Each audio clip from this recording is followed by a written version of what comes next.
Good evening, everyone. I'm thrilled to welcome you to our lecture where we are going to dive into an important topic for those who are looking to gain some work experience during or after your studies in the US. My name is Yana Ovcharenko and I am an outreach coordinator here at Education USA Ukraine. And I hope that you remember that Education USA is your official source on US higher education. So, if you need any assistance, any guidance, please feel free to reach out to Education USA. And let me just kindly remind you that all guidance, that all our help and info we are providing to you, it's absolutely free.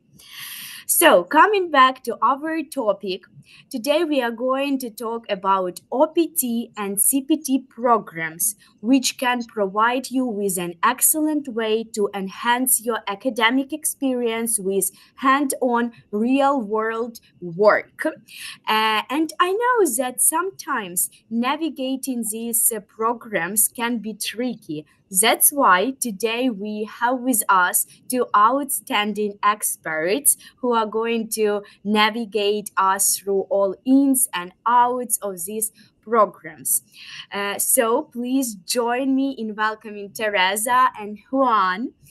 They are going to help us today and they bring some experience of working with international students and they will be sharing all info you need to know about OPT and CPT programs. And before we dive into our topic, I would like to encourage you to leave all your questions in the chat box, and at the end of the lecture during Q&A session, our experts will answer all of them. So I believe that we are ready to start, and let's start with exploring CPT program. So Teresa, the floor is yours. Thank you so much. My name is Teresa Roth. I work with Wright State University. We're located in Dayton, Ohio, which is in the central eastern part of the country. We are named after the Wright brothers, so that's why you can see on our logo the Wright Flyer airplane. And I'm happy to share any information about Wright State, but mostly I want to talk with you about curricular practical training. Curricular practical training is a work authorization available to F1 students studying in the US who are in good status and in good academic standing, where you can work off campus in an internship, cooperative, a paid or unpaid position.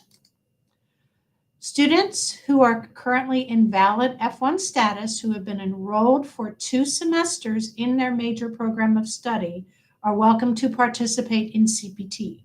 It is an integral part of the established curriculum. It should be directly related to your major and your program of study, and it should be a temporary position. The start and the end of the CPT generally coincides with the beginning and the end of the academic semester. It is available in the summer semester also, and I'll talk more about that. If you're a grad student, we want you to have a 3.0 GPA. If you're an undergrad student, we want you to have a GPA of a 2.0, which is C average on a 4.0 scale, not be on academic probation, not be subject to dismissal. Some of our departments might have a higher GPA requirement, and you're going to be working very closely with your department directly. Part-time curricular practical training is just that. You are enrolled full-time in your academic program, and you are working less than 20 hours per week. Full-time CPT is available as well if you are working for more than 20 hours a week. And if you are doing full-time CPT, you're not required to be registered full-time for classes during those authorized full-time CPT periods. It is an internal process. We emphasize the curricular part of this practical training. It needs to be related to your program of study and your department. Faculty and administrators will work very closely with you They're tapped into all of the employers in the region, because the employers in the region are very interested in job development and growing their workforce. So they partner very closely with universities. They are not they're looking to help grow the next generation of professionals. So we like to consider it as practical training rather than a job. We like to emphasize the academic side of that. It can be paid or it can be unpaid as well.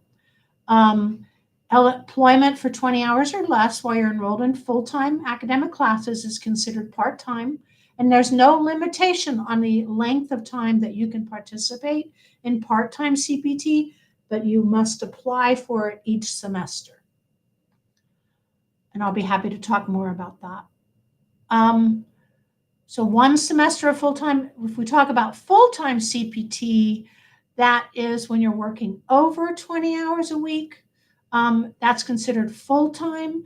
You're not required to be registered for classes full-time if you are authorized by the department and by our immigration professionals to enroll in full-time CPT.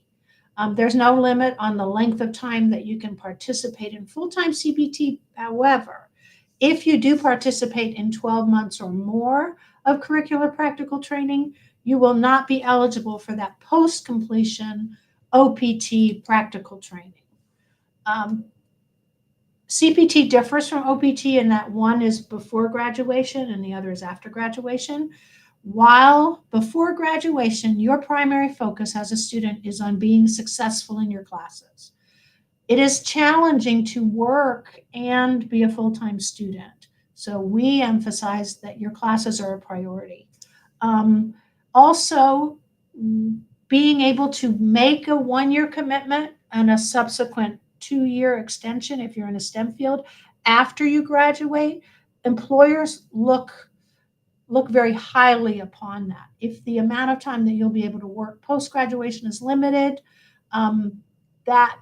that may impact some of your the programs or the jobs that you might be eligible to complete. Employers kind of like having that full 1 year or full 3 years to be able to work with you. They're investing in your training. They're more interested in investing in your training and in your development. As I said before, the application process and the CPT process is internal. You fill out an application for CPT with our University Center for International Education. You work with your academic department, and then the application's not difficult at all. It's essentially kind of really thinking about how you're going to incorporate this training into the rest of your education. The employers understand, the employers that we are working with in our co-ops or in our internships understand that work needs to be directly related to your program of study. You are not limited to in-person curricular practical training. There are some remote internships which have some pros and cons also. The process for applying, as we talked about, you're exploring open positions, you're developing a resume, you're securing that position either through our career services or through those departmental partnerships. You're filling out the internship agreement form, your academic advisor signs it, the employer signs it, you sign it, and then all of that completed application then is submitted to the immigration team at the University Center for International Education. But if you are doing a graduate assistantship, you're either a teaching assistant or a research assistant, you will not be generally eligible to participate in full-time CPT. If you're working on campus, you have a part-time job on campus, you can still do part-time CPT and keep your on-campus job. So as I mentioned, Wright State University, we're located in Dayton, Ohio. We have about 11 to 12,000 students annually, and about 1,100 of them, 11 to 1,200 of them are international. So about 10% of our students are international students studying on an F1 visa. Different universities have different programs. I invite you to look into what programs and strengths Wright State University has at the undergraduate and at the graduate level. Our student faculty ratio is very small, so we work very, very closely with our students, and you're going to have a lot of support services from the University Center for International Education as well. So thank you so much for letting me share, and I will be happy to answer any questions you have about CPT to the best of my ability after we finish our presentations. Thank you again. Thank you. Yeah, guys, we invite you to leave all your questions in the chat box, and at the end of the lecture, we will dedicate some time to address all of them. Okay, I believe that we are ready to go exploring OPT program. Let's do this. Juan, the floor is yours. Thank you so much. And thank you so much, Teresa, for sharing the information about CPT. And I just want to reemphasize CPT is curriculum practical training. So each school adjudicates CPT application internally. So some schools' practice will be a little bit varied from other schools, but general procedures and policy requirement remain the same. Now, we're going to dive into the topic of OPT, optional practical training. Before we get into that topic, I would like to introduce myself a little bit. My name is Huan Yang. I'm actually Associate Director and Case Manager for International Students at the Graduate School of Education at the University of Pennsylvania. There is a QR code here. We would inviting all of you to submit your questions, your interest to us by scanning this code here. And also, I'm going to put a link in the chat box. It will be easier for you to direct you to the questionnaire to send any question to GSE. Now, so let's look at OPT. What is it, OPT? Similar to CPT, it's a type of work authorizations provided to F1 students to gain some practical training experience in the USA. The regular OPT is 12 months per degree level. It can be used for before graduation or after graduation. If you are using it before graduation, it's called pre-completion OPT. If you'll be using the OPT, whole 12 months OPT after graduation, it's called post-completion OPT. Some students will like to use some part of their pre-completion OPT before graduation, which will leave them less time to be used for post-completion OPT. Ultimately, OPT application is not adjudicated within school, all right? So it's adjudicated by the government agency, USCIS, stands for United States Citizenship and Immigration Services. Although your school plays an important role in this application procedure. Now, who will be eligible for OPT application? As I mentioned earlier, it is work authorization for F1 student. If you are in J1 status, it's a different type of work authorizations to apply. And students will have to be in the USA to study in full-time status for at least one academic year. So here, when we define for one academic year, we actually refers to 2 full semester, academic semester. And students want to apply for their degree, that degree OPT will need to remember they have not applied for OPT for that degree before. Let's say if you are in a master program, you apply for OPT before, and now you enter to a different master program, then you can no longer be eligible for another OPT in master degree. You would be eligible for OPT if you move up to doctoral degree, but no more master degree OPT. And as Teresa just mentioned, if you are authorized for 12 months or more full-time CPT, you will no longer be eligible for OPT in that degree level. And a perk of OPT is there is no job offer needed to apply when comparing to CPT. Now, we can talk about what type of employment students can engage on OPT. OPT actually is flexible. It actually, students can engage in OPT employment in full-time, in paid positions or unpaid positions or internship And self-employment is actually allowed during OPT. So if you want to work on your startup, you might consider to do OPT to work on your startup. And students actually can hold multiple positions. For example, if you find a position that is directly related to your major of study and you want to work for multiple employers, then you can actually do work for them. And then another thing is you have to remember OPT allows for only full-time positions. How to define full-time? Which actually means students who are working more than 20 hours per week will be in full-time status for OPT. So as long as you are working more than 20 hours per week and your employment or your job duties are directly related to your major of study, then you can work for this job, even if it's unpaid, even if it's voluntary or an internship. As I mentioned earlier, you need to make sure your job is directly related to your major of study. Here is some confusion. Some students might think, I have a computer science major. Can I work in the investing bank? If you think about it, you might think, no, it's not related. However, what we are looking at is your job duties, not the industry of the employer. So if your job duties in that investing bank is computer science related, such as a software engineer, if you have the computer science major, yes, you can work in the investing bank because your job majors are directly related to your major of study. So now we can talk about the timeline to apply for OPT, and then we will discuss about the procedures to apply for it. Here, I just give you one example to have a visual description of the timeline. Just keep in mind, the rule is a student can apply for OPT 90 days prior to their program end date on the I-20. And they can also apply for OPT if they are in the USA within 60 days after their program end date. So that's a time window for you to apply. And if you are applying for pre-completion OPT, you can apply for it 90 days prior to the intended employment start date.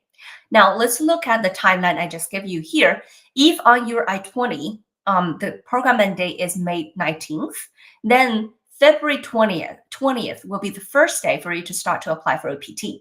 And July 18th will be the last day you can apply for OPT. And you have to make sure if it is after program end date, May 19th, you have to be physically in the USA.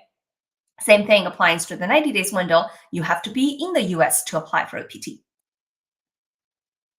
Now, let's talk about the procedures. As you can see, OPT application has layers of application procedures. Unlike CPT is only adjudicated internally at a school, OPT involves with USCIS adjudication. So students first will request for the OPT I-20 from their school DSO. Their school DSO reviews it and then approves and recommends OPT application. After students receive the OPT I-20, then they can move to the third step, which is to file the I-765 form to USCIS along with other application materials. After USCIS receive it, they will spend some time to review the application, and we're going to talk about how long they will be adjudicating the OPT application later. So the fifth step is after USCIS approves your OPT application, you will be received the OPT approval, which is the EAD card, Employment Authorization Document. Then you might start work. However, we are also going to talk about the criteria for you to start working after receiving EAD card. The last step is always what we want to remind our students. Even if you have a job, you have the EAD card on hand, please do not forget to submit OPT reporting to inform you have started your OPT and you have received the EAD card to maintain your valid F1 OPT status. Now let's talk about some of the procedures. Sending applications to USCIS. I actually did not specifically mention about sending application to your school DSO because each school has different procedures for it, but ultimately you just need to get the DSO recommendation of your OPT I-20 before you submit the application to USCIS. Now let's dive into the application to USCIS part. There are actually two types of way to apply for OPT. One is to file by paper, one is to file online. And now my recommendation for my students is always to file OPT online for some obvious benefits. First of all, if you file an OPT application online, you can actually have the receipt notice right away. You don't need to wait for USCIS to mail the receipt notice to you, which might take a long time as well. Another thing is you can actually submit all of the responding documents if you're ever being asked by USCIS on the online portal. So it actually avoids mailing, which gonna cost some time as well. The third benefit is you can pay by credit card. So you do not need to collect check, which is cashier check from the bank, or money order, which involves the risk of being lost when you mail it. So we talk about the benefits. So now we can talk about the USCIS adjudication part, right? So the timeline for USCIS adjudication actually varies. Sometimes if you file for regular processing, it will take about 3 to 4 months. But if you actually file premium option, which is another benefit of filing online, is it actually will provide you the opportunity to file the application as a premium. Premium actually means you will need to pay extra to USCIS to have the adjudication window shortened to only 1 month. So instead of wait for 3 to 5 months, you only wait for less than 30 days to receive a decision. This is helpful for students who have urgent OPT start date, and if they would prefer to have OPT adjudicated a bit earlier. And you can, like I said, you can have the receipt notice right away after you submit applications on USCIS, and you can use this receipt notice to check your OPT status online as well by using this address to look at the case status. During the whole USCIS adjudication process, you cannot engage in any employment, nor can you engage in the employment training as well, because training sometimes can be considered as onboarding process for new employee. So training is also not recommended. Sometimes USCIS, if they review your application and they think they need extra information from you, they might send out requests for evidence. That's what we call RFE. And if you ever receive it, don't panic. Work with your DSO in your school. The school will actually help you to prepare for responding documentations to USCIS RFE, and you can submit everything online. Now, remember I talked earlier about after you receive the EAD card, can you start work right away? Not really. There are 3 criteria to consider as well. After your OPT is approved, you receive the EAD card, you need to remember your OPT EAD card has to be reached in order for you to start working. For example, if your OPT start date is in July, but you receive the EAD card in May because you take actions to apply for a PT a little bit earlier, so you have the decision a little bit earlier as well. You have the EAD card in May. Can you start working? No, you have to wait until July, the OPT start date, in order to engage in your employment. So it's really important to remember this. And the last step after you receive the EAD card is actually submit OPT reporting. It's really important for you to submit a reporting because in that way, CVIS, the system that manages your immigration record, will capture your employment. It will, if you don't have employment reporting submitted, it will start to count your unemployment days because OPT has 90 days unemployment window after your OPT start date. If you do not report any employment and you exhaust the 90 unemployment windows, there is a chance SEVP they might actually close your immigration record. That's something we do not want to see. So it's really important to submit OPT reporting upon any changes of your OPT status, such as OPT approval, change of employer, change of your address during OPT, etc. Sometimes students will be interested in knowing whether I can travel during OPT. Travel in general it's approved. and also recommended after your OPT is approved. You have the EAD card on hand, you have updated I-20 with valid travel signature, you have valid visa and passport, and also you have the offer letter. That will be the safest time to travel. So sometimes students will be wondering, if my OPT is still pending, can I travel? It actually varies. If it's before your program end date, you could travel because you will be still considered as students attending school. You need to bring your most recent I-20, visa and valid visa and passport to travel. You should be okay. But if it is after your program end date and your OPT is still pending, traveling is not recommended.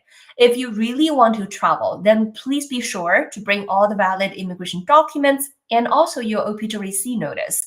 You might encounter questions at the border or you might not, but it's always better to prepare all documentations upfront with you before traveling. So as I mentioned a little bit earlier, OPT actually has, post-completion OPT actually has 90 unemployment window for you to look continuously looking for a job. So you need to remember, submit the OPT reporting within the 90 days window, or you might encounter risks of having the OPT being void. Now we're going to move to a much more interesting topic, which is STEM extension. For some of you, you might heard OPT has 3 years. Well, it actually depends on if you have a STEM degree or not. The regular OPT is only for 12 months. However, if you do have a STEM degree and your employer is a STEM eligible employer, and your job is a STEM eligible job, then you could be eligible for OPT. So STEM eligible employer means your employer has to be E-verified employer. And then the STEM eligible job means it has to be a full-time paid position. All right, so if you have a STEM degree, full-time paid position, your employer is E-verified, you will be eligible for STEM extension for extra 2 years. And when you can apply for STEM extension, you have to be on OPT first. And then 90 days before the OPT end date, you can apply for STEM extension. As for the process, it's quite similar to OPT. You need to get the recommendation for STEM OPT I-20 from your DSO in school. Then after you receive the approval of the I-20 and prepare the whole application materials, then you can send out the application to USCIS for adjudication. However, there is one additional document to consider before you submitting your STEM OPT I-20 request to your DSO. You need to have your employer prepare the training plan, which is I-983 plan. In that plan, the employer needs to list your duties, how your training progress is monitored, and then the employer information, etc. So it's really important for you to plan ahead, having your employer to fill out the I-983 training plan ahead of time before you can apply to a STEM extension online. And STEM OPT also has reporting requirements, and it's more strict than OPT. You need to do 6 months validation reporting to validate your employment. And there is 12-month OPT evaluation. It's called self-evaluation. And if it's at the end of your employment or at the end of your STEM extension, then you need to submit the 24-month final evaluation. And if your employer, if you have employment changes or any material changes during your OPT, you need to prepare the I-983 form and then submit STEM OPT reporting as well. Now, that's about STEM OPT and OPT information. I want to do a little bit introduction of University of Pennsylvania. As you know, it's an Ivy League school and it's established in 1740. So we do have a long history of welcoming international students. There are 12 highly ranked graduate schools as well, in addition to our 4 undergrad schools. And it's a beautiful urban campus. And as for the school I am in, the Graduate School of Education, we have over 100 years of innovating education to all students. And we have over 1 million learners, practicing education and making an impact to the world. And we have more than 20,000 alumni in every educational field. So we're looking for you to join us in this beautiful urban campus. And then as for the STEM programs, we do have a few STEM programs for both PhD programs and also master programs, such as learning technologies. As we all know, education technology is quite important in current education field, and we do have counseling program that's also part of the STEM programs as well. So we are interested in knowing your interest in the education field and look forward to seeing you. Thank you very much. That's the end of my presentation.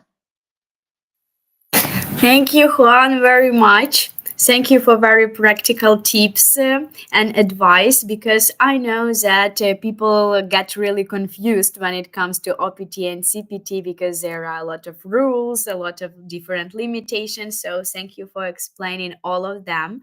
And Sure. Thank you, Teresa. Yeah, it was such a nice presentation. And now I think that we can go to the questions. We have a few of them in the chat, and some of the students texted me with questions directly.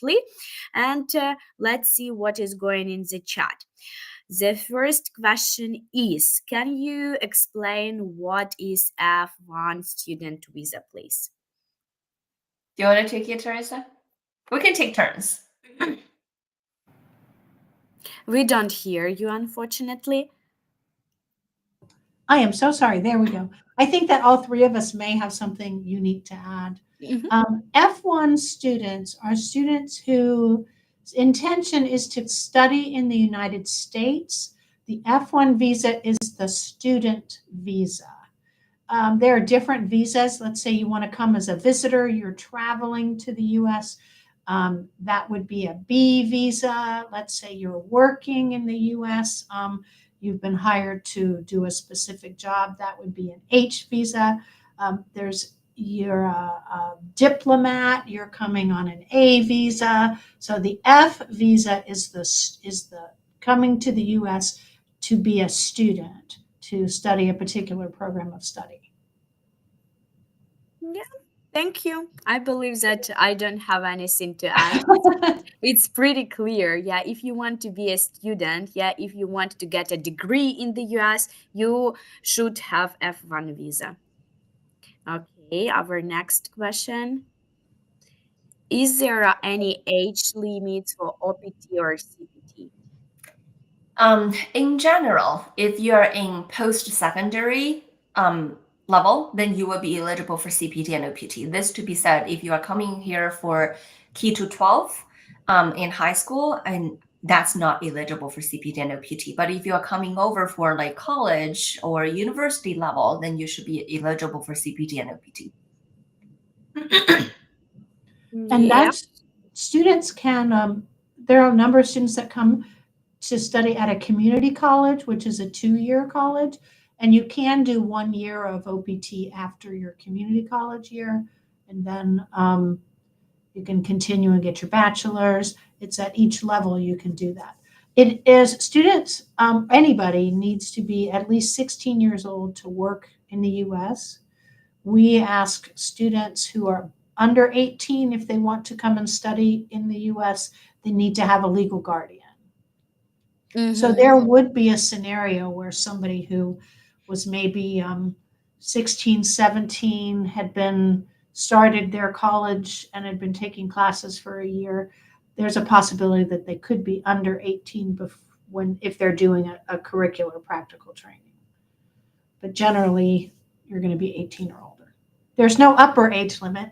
You can be a student at any age. We invite non-traditional students to come. Yeah, and I really like this about US education. Okay, thank you for answering. Let's go to the next question. Do students need to graduate before starting OPT or CPT? Juan, you want to take that one? Yeah, sure. So for CPT, it has to be in school. So if students are doing CPT, they cannot graduate in order to do it. For OPT, it depends. As I mentioned, there are 2 types, pre-completion and post-completion, right? So if you're doing pre-completion, which means pre-completion of your degree, so you cannot, that means you cannot graduate in order to do pre-completion OPT. But if you're doing post-completion OPT, that means you need to, graduate from the program, and then wait until OPT approval with the OPT start date to engage in post-completion OPT. Okay, thank you. Yeah, for everyone who has just joined us, we are in the middle of Q&A session, so please drop your questions in the chat and have a unique opportunity to get answers. Okay, let's go to the next one from Diana. Diana asks, are there any restrictions or on participants in OPT or CPT for students who are on full scholarships? I'll answer the CPT question, and Juan, if you want to add to that. If you have an academic scholarship, a need-based scholarship, there is not a restriction for you can still participate in curricular practical training. If you are a graduate student and are doing an assistantship, there are limitations because most of our students who are doing assistantships, the graduate level, are receiving a stipend and receiving full tuition remission. So that would be, you would not be eligible to participate in CPT in those cases. And then I just want to add a few points. And for that restriction, I think Teresa is only applying to your school, right? That's how Wright State operates, and I do not have additional information regarding that. Does Penn honor CPT for graduate assistants? Yes, we do. Oh, that's so great. Because that's where I want to say, like, CPT really is up to school's operation because yes, exactly. It's called curriculum practical training. So each school might have their own interpretation of how they can operate CPT. So in short, for Penn, we don't actually do that distinguishing, between students who are receiving full scholarship versus students are not for CPT purposes. And also for OPT, no, it really will not impact your eligibility for OPT if you have scholarship, because in our eyes, scholarship is financial related. So as long as you are eligible for CPT and OPT, you can apply. Mm-hmm. Yes, thank you for answering. Yeah, I'm so glad you clarified that. Thank you so much. Oh, no worries. Yeah. I mean, as you can see, it can differ from school to school. Yeah. And so, dear students, you just have to check, Your school. Very true. some specific rules and restrictions, in your school. So, And I mean, also, it's always a good idea to check everything because even application rules can differ from college to college. So, just always check requirements. Yep. And some schools do not have that 2-semester requirement either before you can do CPT. They have co-ops embedded in their program where you go to take classes for a semester. It's really interesting. So those are good questions to ask even before, as part of your college search, is to think about these two aspects as you're looking at different colleges and universities. That's very true. Because CPT, it has course-based CPT, degree-required CPT for graduate school. So CPT has a lot of variation. That's the reason why I'm also very interested to listen to Teresa's presentation, learning about her school's practice of CPT. But OPT is more standard because it involves with government education. Mm-hmm. Yes, thank you for your advice and for your expertise. And I have some questions from my students, and I'm going to put them in the chat. And the first one is this. Are there any specific industries or sectors where international students are more likely to get hired on OPT or CPT? Do you want to jump in, Teresa? I think that some colleges, now when you come to a U.S. university, the majors are divided into different colleges. Like we have the College of Business, the College of Liberal Arts, the College of Engineering and Computer Science, the School of Medicine. So within those colleges, let's say computer science, we have a lot of students who are doing computer science. And so that College of Engineering and Computer Science, and well, all of the engineering fields, and a lot of our employers are working with that college because, like I was saying, is they are looking to grow their job force. So they are very interested in those specific industries or sectors. If you're looking at the College of Liberal Arts, I think even within that, or if you're looking at, let's say, social work, it is so much in demand. That field is so much in demand that there are going to be great CPT and OPT opportunities in the area of social work. Teaching English as a second language, there are great opportunities. It really is whatever you, the student, what's your passion? What's your interest? Whatever you have an interest in, there are going to be opportunities for work in those specific fields. Yeah, I just want to piggyback on what Teresa just shared. I think as a college students who are looking for colleges or graduate school in the USA, what you are passionate about, what you are interested are really important because that's about you, right? College application, everything is about you. So it's really important to think about your interest. But another thing I want to add is from a practical level, if you are applying for positions, if you have a STEM degree, it does give you 2 extra years of working experience added to it. So that's another consideration for many people of choosing what major they want in addition to their interest.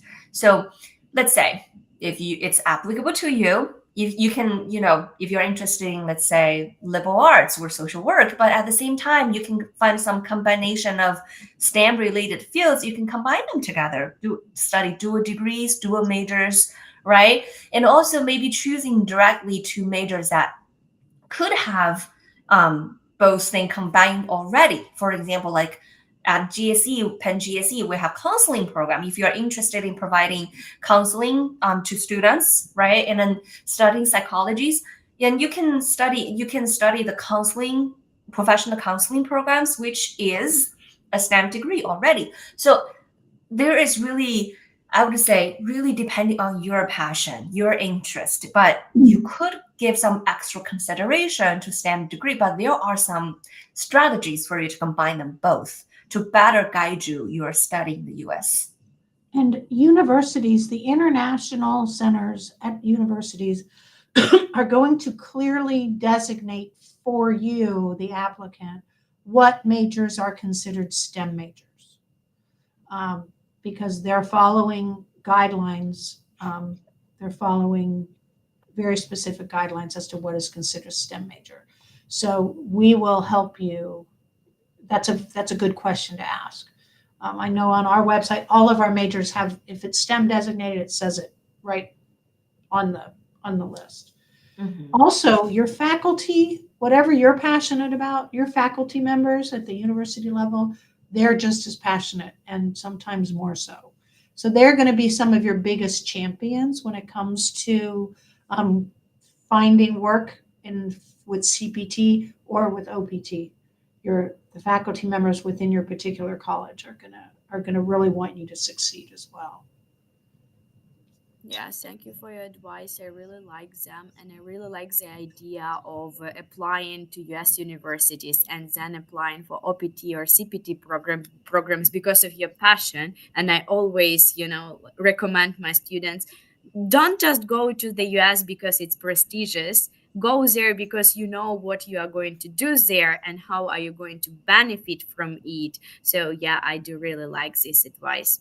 Thank you for highlighting this. And while you can apply for jobs nationwide, different regions of the country have different industries associated with it. And so if you can ask about what industries are in the particular region of the university that you're interested in, what partnerships already exist, that's always really, really helpful. Yeah, absolutely true. That's a good point. Okay. We don't have marine biology. We're in the middle of the world country. So if you want marine biology, go look on the coast somewhere. So. Yeah, that's true. And I also advise my students to, explore different states and opportunities in them when they apply to different colleges, because it matters a lot, actually. Yeah. Okay, next question I got from my advisee. Sounds like this. Can I work remotely for an employer while on OPT or CPT? I mean, I can take over for OPT part, and I will let Teresa jump in for CPT part. So the answer, since now we know after pandemic, remote work or hybrid work is a trend, right? So it's actually would be okay for you to work remotely, but remote, it actually depends. I would describe remote in two different scenario. First is you are remote working within USA. So if you're remote working within USA and you're working more than 20 hours per week and the job is directly related to your major of study, you have the employer agreement, then yes, you can work remotely. That's totally fine. You just need to submit OPT reporting to let your DSO and let CVS know you are working during OPT. That's okay. The second scenario is you are working remotely overseas in a different country, not in the USA. The answer is, generally speaking, it's not prohibited. However, if you are doing that, you first need to get the agreement with your employer for sure. Second thing to consider is you cannot be away from USA for more than 5 months. The 5-month window is really important to keep in mind. So if your employer says, yes, why not? You can work overseas, then, definitely you can work overseas, but don't stay overseas for more than 5 months because you're going to have problems for you to return. Okay. So that's for OPT part, and feel free to jump in, just provide additional information if you want, Teresa. No, that was great. I'm so glad that you shared that. I think, again, CPT is an internal process. So I know here at Wright State, it is permitted. I don't know how much opportunity there is as far as employment goes, because you're looking at a semester-wise commitment. So it really would be a partnership between you, your department within your major program of study, and the immigration officer, because you want to make sure that you stay in status and you're complying with the policies associated with the university. Yeah. And also for Penn, our practice is probably a bit more strict about remote CPT. So let's say if you are physically in the USA, your employer is a foreign employer, not a US employer, but you are physically perform job duties within USA, you are remote working for your foreign employer, you also need to have work authorizations such as CPT for it. So that's our CPT guidance. So I know it's probably considered a little bit more strict, but yeah. No, that's good. Yeah. You have a team at every university of immigration officers who are going to make sure, their whole job is to make sure that you are in compliance with the policies associated with your F1 visa.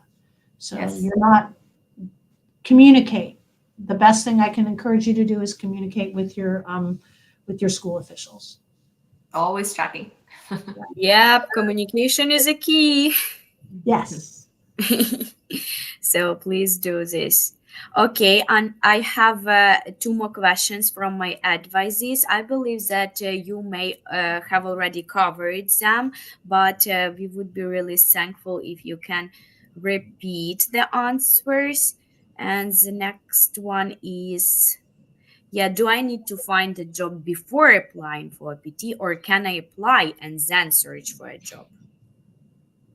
Like I said, no, you don't need to have a job offer before applying for OPT. That's totally fine. When I said OPT, I refers to post-completion OPT, okay? You do not need to have a job offer for post-completion OPT. You can apply for it within the timeline I just shared.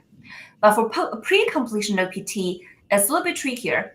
you do not need to have a job offer to apply for pre-completion OPT. However, if you have one, that would be easier for you to apply because you can decide when will be the intended employment start date. Then you can like apply for 90 days prior to the intended employment start date. So in general, OPT does not require any job offer before you to apply for it. Yes, Yeah. you can apply for it first and then search for a job.